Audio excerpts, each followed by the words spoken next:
All right, welcome in everyone to a deep dive all about mastering English for travel. Yes, this is going to be great. You know, planning a trip, you're thinking about the sights, the food, Yeah. but there's that one thing that can kind of make you nervous. Oh, what's that? The language barrier. Oh, right. You know, like I bet everyone's kind of imagined themselves in like a bustling marketplace, maybe in Marrakech. Yeah. Or maybe a charming little cafe in Paris. Oh, that sounds lovely. You know, surrounded by delicious smells and all these sights and sounds. Yeah. And you freeze up because you can't even order a coffee or Yeah. ask for directions. Oh, no, I've been there. And that's actually a scenario Exactly. that they highlighted in one of the articles we're looking at for this deep dive. Interesting. And it really resonated with me Yeah. because it's so easy to get caught up in the excitement of travel and forget about that potential for like awkwardness or frustration Right. when you can't communicate. Yeah. But the good news is it doesn't have to be that way. Okay. You know, we're going to take a deep dive Yeah. into some essential phrases and tips Awesome. that'll help you feel more confident navigating common travel situations. Okay. You know, it's not about being fluent. It's about having those tools to Yeah. get by and enjoy your trip. That's it. Yeah. So let's unpack this a bit. Okay. The source material is full of like useful phrases. I bet. And I have to admit, I even learned a few new ones myself. No way. But beyond just memorizing words, Mm-hmm. what are some of the key things travelers should focus on Okay. Yeah. when it comes to language? Well, one of the most important things is learning how to say bathroom. Oh, okay. Like before anything else. That's a good one. Because trust me, that phrase can save you a lot of stress and awkwardness. That makes total sense. I never thought about it that way. Yeah, But yeah, when you got to go, you got to go. exactly. Now, beyond those essential phrases, what about things Right. like booking flights and hotels? Oh, yeah. That always feels a bit intimidating, Right. even in my native language. It can be, especially when you're faced with all those options and unfamiliar terms. Well, exactly. But, once you understand some of those key booking terms, it becomes much easier to navigate. Like what, for example? Well, for flights, Yeah. instead of just sticking with round trip, Oh, okay. why not explore open jaw flights? Open jaw. What's that? Or consider multi-city search tools to create a unique itinerary. I have to admit, those are terms I'm not familiar with. Really? So it's amazing how many options there are Yeah, that I never even knew existed. I know, right? I'm guessing most people just stick with the basic round trip Yeah, because it seems simpler. exactly. But it's great to know that there are other possibilities out there. It's about venturing beyond those basic terms and, being a little adventurous. Right. I like that. Yeah. Okay, so let's say we've mastered booking our flights. All right. We've touched down in our destination. Yeah. Now we need to find a place to stay. Right. What are some like key phrases or tips Okay. for navigating hotels in English? Well, besides knowing the difference between a single and a double room, Right. it's also helpful to know how to ask about amenities, Oh, right. like Wi-Fi, breakfast, or laundry services. Good point. And don't be afraid to ask for recommendations Okay. for local restaurants or attractions from the hotel staff. I think that's a great point because hotel staff can be Yeah. like Yeah. this wealth of information. Yeah. They often have those insider tips Absolutely. that you won't find in guidebooks. For sure. But I can imagine feeling a bit shy Oh, yeah. about approaching them, Hmm? especially if I'm not confident in my English. Yeah, I understand. So, any tips for overcoming that shyness? Well, remember that most people in the hospitality industry Oh, are yeah. used to interacting with travelers from all over the world. Right. They appreciate the effort you're making. That's reassuring. And they're usually more than happy to help. Yeah. So don't hesitate to ask. Okay, so we've booked our flights. Oh, yeah. We found a place to stay. Awesome. Now it's time for the fun part, I know. exploring. Yes. But before we venture out to conquer those bustling markets and charming cafes, we need to make sure we can actually get around right. Absolutely. So what about navigating transportation? Okay, well, knowing basic directional phrases is super crucial. Right. Like, excuse me, how do I get Okay. or can you point me in the direction of? Okay. Those simple questions can make a world of difference. Right. And don't forget about transportation. Yes. You know, asking where the nearest bus stop or train station is can save you a lot of time and hassle. Yeah, for sure. And if you're feeling adventurous, Okay. you could even try learning a few phrases related to public transportation. What? You know, like, Right. what time does the next train leave? Yeah. Or How much is a ticket to? Oh, those are good ones. It might seem daunting, but even a few basic phrases can make you feel more like a local. Right. Exactly. All right, so we're navigating the city, feeling confident. Yes. We're starting to get hungry. Uh-oh. Now it's time to tackle that scenario. Oh, which one? They described in the source material. Okay. You know, standing in a bustling market surrounded by those delicious smells, Oh, yeah. but unsure how to order. I didn't know that feeling. So how do we make sure we can actually order that food? Right. Well, that's where your knowledge of food-related vocabulary comes in. Okay. You know, it's not just about knowing the words for different types of cuisine. Mm-hmm. It's about understanding how to describe what you want. Like what? You know, how do you want your steak cooked? Oh, right. Rare, medium, or well done?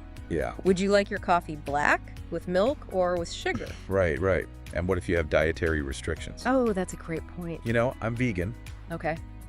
so I always get a little nervous about ordering food in foreign countries because I don't want to accidentally eat something that I shouldn't. Yeah, I understand. So any tips for handling that? Well, in those cases, it's super important to learn how to communicate your dietary needs. Okay. You could say, like, I'm vegan, so I don't eat any animal products. That's good. Or, I'm allergic to nuts, so please make sure my dish doesn't contain any. Those are really helpful phrases. Yeah. But even with the right vocabulary, I think a lot of people, myself included, feel a bit awkward Oh. out, like speaking up Yeah. and making special requests. I get it. So how do we overcome that awkwardness? Well, you know, most people are understanding and appreciative of the effort. Right. You know, if you approach the situation with a smile and a sense of humor, Okay. it can really help. I love that advice because Yeah. a smile and a sense of humor can be universal languages in themselves. Exactly. Okay, so we've tackled ordering food. We did it. Now let's talk about shopping. You know, the source material mentioned the art of bargaining, especially in markets. Right. So how can we approach that in a respectful and effective way using English? Bargaining is definitely a skill, Yeah. and it can be intimidating if you're not used to it. Right. But it's important to remember that in many cultures, it's just an expected part of the shopping experience. Right. And it can be a lot of fun, too. Okay, but how do we do it without coming across as rude or disrespectful? Right. Well, the approach can vary depending on the context. Okay. You know, in a bustling street market, it might be more acceptable to engage in some friendly banter and haggling. Right. But in a high-end boutique, it's probably best to avoid it altogether. That makes sense. So it's about reading the situation Yes, and adjusting our approach accordingly. exactly. But what are some, like, basic phrases we can use when bargaining is appropriate? You could start by asking, is this your best price? Okay. Or can you give me a discount? And if you're buying multiple items, you could try saying, I'll take these 3 for price. Oh, that's good. And I'm guessing it's important to be prepared to walk away Yes, if you're not happy with the price. absolutely. Bargaining is a negotiation. Right. And it's perfectly fine to politely decline if you feel the price isn't fair. This is all really helpful advice. I'm glad. I feel like I'm already starting to gain more confidence Good. just thinking about these scenarios. It's the goal. You know, it's about empowering you to handle these situations Yeah. with confidence and grace Mm-hmm. so you can fully embrace the joys of travel. That's it. Okay, so we've covered a lot of ground here. We have. We've talked about basic phrases, booking travel, navigating transportation, Mm-hmm. ordering food, and even bargaining. A lot. I'm feeling much more prepared to tackle those common travel scenarios. Good. But what about those unexpected moments? The ones that throw you off script? Oh, right. Yeah. You know, how do we handle those? Well, that's where your adaptability and problem-solving skills come in. Okay. And remember, even when things go wrong, Yeah. it's often those unexpected moments that lead to the most memorable travel stories. That's so true. Yeah. I have a few of those myself, Oh, I bet. but we'll save those for later. Okay. For now, let's move on to part 2 of our deep dive, Sounds good. where we'll dive into some more specific tips Right. for building confidence and handling those tricky situations Okay. that might arise during your travels. I'm ready. Let's go. Let's do it. You know, it's funny you should mention those unexpected moments, I because see. one of the articles actually highlighted the importance of nonverbal communication, especially when words fail us. Oh, interesting. I tend to think of language learning as purely about, you know, words and grammar. Yeah. But you're right. sometimes a gesture or a facial expression Exactly. can say so much more. Yeah. I remember this one time, I was completely lost in rural Japan, Oh, wow. and I couldn't find anyone who spoke English. Oh, no. And I managed to communicate my need for directions entirely through gestures. Really? And this kind person drew me a map. Oh, that's amazing. It's fascinating how, even with a limited vocabulary, Yeah. we can still communicate effectively Right. just by paying attention to body language, tone of voice, and those cultural cues. So it's almost like learning a whole new language on top of English. Exactly. What are some things travelers should be aware of Okay. when it comes to nonverbal communication in different cultures? Well, for example, direct eye contact Hmm. can be considered rude in some cultures, Oh, right. while in others, it's seen as a sign of respect. Wow. Okay. And physical touch, like a pat on the back or a hug, Yeah. can have very different meanings Right. depending on the context. So it seems like doing a little research Yes, on the specific customs of the place you're visiting it's so important. is crucial. Yeah. Not just for avoiding, like, faux pas, Right. but also for maximizing your ability to connect with people. Absolutely. And don't be afraid to observe and learn from the locals. That's a great tip. You know, pay attention to how they interact with each other Yeah, and try to mirror their behavior. exactly. All this talk about nonverbal communication makes me think about another aspect of travel What's that? that can sometimes be challenging. Okay. Dining etiquette. Ah, You know, from using chopsticks to knowing which hand to use for eating. right. Dining customs can vary so much around the world. Yeah, they really can. The articles touched on this a bit, Okay. but I think it'd be helpful to delve a little deeper Yeah, sure. into some specific scenarios. Okay. Like, what do you do if you're at a formal dinner Hmm. and you're not sure which fork to use? Oh, great question. The key is to be observant and discreet. Okay. Take cues from your fellow diners, Right. and don't be afraid to quietly ask your host or a waiter for guidance. And what about things like tipping? Oh, tipping. Yeah. I know that's a big one. Huge, yeah. That varies from country to country. Absolutely. In some countries, tipping is expected, Right. while in others, it's considered offensive. Wow. So it's essential to research those customs beforehand. to avoid any awkward situations. Yeah, exactly. I can definitely see how not knowing those customs could lead to some uncomfortable moments. For sure. It's all part of being, a culturally sensitive and respectful traveler. It is. Okay, so we've covered a lot of practical tips and strategies, We have. but I think it's important to address something we touched on earlier: What's that? confidence. Oh, yeah. Confidence is key. You can have all the vocabulary and cultural knowledge in the world, Right. but if you're not confident in your ability to use it, Yeah. it's not going to do you much good. It's not. So how can we overcome that fear Okay, good question. and start speaking English with more confidence while traveling? Well, one of the best ways to build confidence is to practice speaking as much as possible before your trip. There are just tons of language exchange apps and websites where you can connect with native speakers. And even if you don't have access to native speakers, just practicing out loud to yourself can make a big difference. You really can. Another helpful tip is to focus on fluency over accuracy. Oh, that's good. Don't worry too much about making mistakes. Yeah. The most important thing is to get your message across. Exactly. Communication is key. That's something I'm still working on myself. Oh, yeah. I tend to get so hung up on trying to say things perfectly, I know that feeling. and it ends up making me more hesitant to speak at all. Right, it's that fear of making mistakes. But you're right. The goal is to communicate, Yeah, not to sound like a textbook. exactly. The articles also talk about the importance of embracing those inevitable mistakes Oh, yeah. as learning opportunities. They are for sure. Mistakes are a natural part of the learning process, and often they can lead to funny or even heartwarming encounters with locals. Yes, definitely. I totally agree. Yeah? One of my favorite travel memories is from a trip to Italy. Oh, tell me about it. I was trying to order a cappuccino, Okay. and I completely butchered the pronunciation. Oh, no. The barista laughed Oh. and then patiently taught me the correct way to say it. Oh, that's so sweet. It was just this really nice moment of connection. It's those moments that make travel so special. Yeah, I agree. Okay, so we've talked about building confidence and embracing mistakes. We have. But what about those times when you're really struggling to communicate and you just can't seem to find the right words? Right. What are some strategies for handling those situations? Well, first of all, don't panic. Okay. Take a deep breath and try to stay calm. Easier said than done sometimes. It can be, yeah. But sometimes simply slowing down and speaking clearly can make a huge difference. Right. And if you still can't find the words, don't be afraid to get creative. Oh, I love that. Using gestures, drawing pictures, even acting things out Yeah, can be surprisingly effective. I love that idea. Yeah, It takes us back to that power of non-verbal communication. exactly. And remember, technology can be a great tool as well. Oh, right. Translation apps, Yeah. online dictionaries, even phrase books Those could be lifesavers. can be incredibly helpful in a pinch. Okay, so we've got some strategies for those times when communication gets tricky. Yeah. But let's be realistic. There are also situations Yeah.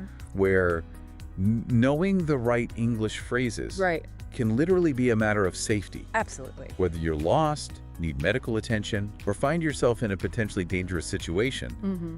being able to clearly communicate your needs is crucial. It really is. So, what are some essential phrases Okay. that every traveler should know for those types of scenarios? Well, phrases like, I need help, I'm lost, I need a doctor, Right. or call the police are essential. And what about if you have a specific medical condition Hmm. or allergy? Oh, that's a great point.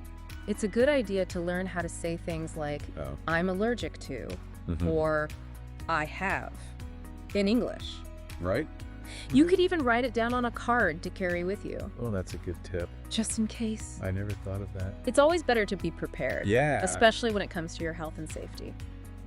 You know, thinking about all these potential challenges Yeah. makes me realize that traveling, especially to a foreign country, Mm-hmm.